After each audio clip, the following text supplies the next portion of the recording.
ये अब हमारा कॉपी कंस्ट्रक्टर का एक प्रोग्राम है। इसमें सबसे पहले हमने क्लास लिया है स्पेस, क्लास का नाम दिया है लाइन, फिर हमने पब्लिक मेंबर्स को डिक्लेयर किया है।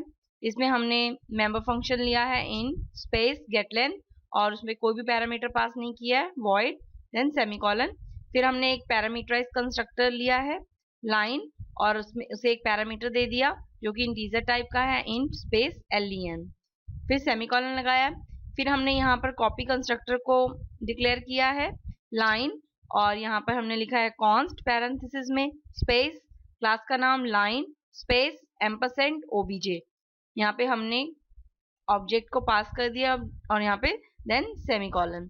फिर हमने एक प्राइवेट मेंबर डिक्लेयर किया है जो कि इंटीजर टाइप का एक पॉइंटर है ptr, देन हमने सेमीकोलन और फिर क्लास की बॉडी को हमने क्लोज कर दिया है। अब हम इन मेंबर फंक्शंस को और कंस्ट्रक्टर को यहाँ पे डिफाइन कर रहे हैं। सबसे पहले हमने पैरामीटराइज कंस्ट्रक्टर को डिफाइन किया है। हमने लिखा क्लास का नाम स्कोप रिजोल्यूशन ऑपरेटर, फिर से क्लास का नाम और फिर एज अ पैरामीटर len जो कि इंटीजर टाइप का है उसे दे दिया है। फिर हमने इस बॉडी को ओपन किया, यहाँ पे हमने एक मैसेज प्रिंट करवाया नॉर्मल कंस्ट्रक्टर एलोकेटिंग ptr।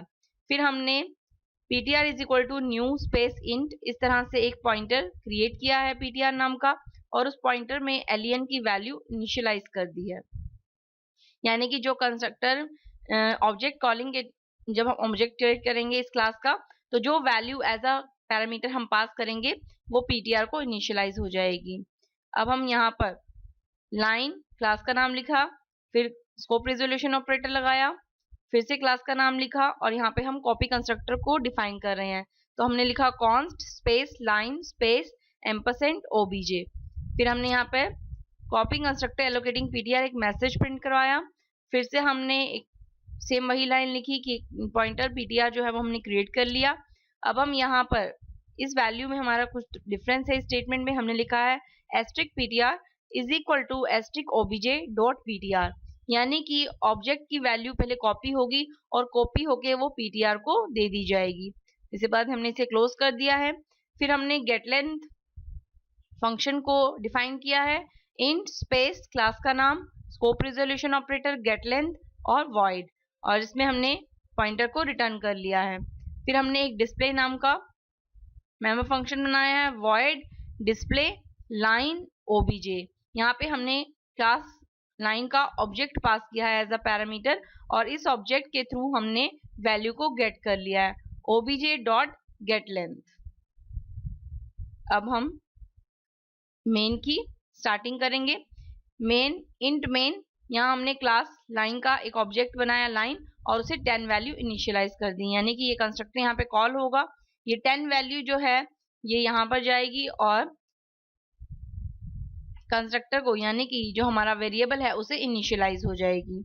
अब हमने यहाँ पर डिस्प्ले वो हमने एज ए ऑब्जेक्ट पास किया था डिस्प्ले फंक्शन में और उस ऑब्जेक्ट की वैल्यू कॉपी होकर जो है वो ptr को मिल जाएगी। तो यहाँ पे मिला लेंथ ऑफ लाइन ओबीजे, क्योंकि हमने यहाँ पर डिस्प्ले में ऑब्जेक्ट पास किया था ओबीजे डॉट गेट लेंथ की हेल्प से ये फंक्शन कॉल होगा और हमें ptr की वैल्यू जो है वो रिटर्न हो जाएगी, यानी कि ptr की हेल्प से हमें लेंथ की वैल्यू रिटर्न होके मिलेगी जो हमने यहाँ पर 10 सेट की है। ये था हमारा कॉपी कंस्ट्रक्टर।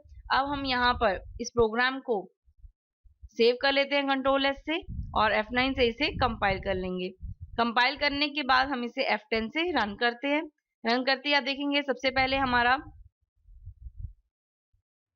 ये पैरामीटराइज कंस्ट्रक्टर कॉल हो रहा है नॉर्मल कंस्ट्रक्टर एलोकेटिंग ptr, फिर जो वैल्यू हमने 10 से पास की थी वो ptr को असाइन हो रही है।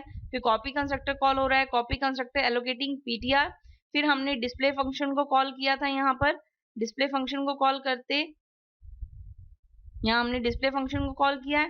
डिस्प्ले फंक्शन में हमने ऑब्जेक्ट को एज अ पैरामीटर पास किया था और उस ऑब्जेक्ट से जब हमने डिस्प्ले फंक्शन को कॉल किया तो यहाँ पे आ गया लेंथ ऑफ लाइन और वो वैल्यू हमें 10 जो हमने सेट लेंथ के थ्रू वैल्यू पास की थी वो यहाँ पर, यानी कि जो हमने पैरामीटराइज कंस्ट्रक्टर के थ्रू वैल्यू पास की थी 10 वो यहाँ पर प्रिंट हो गई है। तो इस तरह से हम कॉपी कंस्ट्रक्टर का यूज कर सकते हैं। मिलते हैं हमने नेक्स्ट ट्यूटोरियल में। Till then bye, thank you.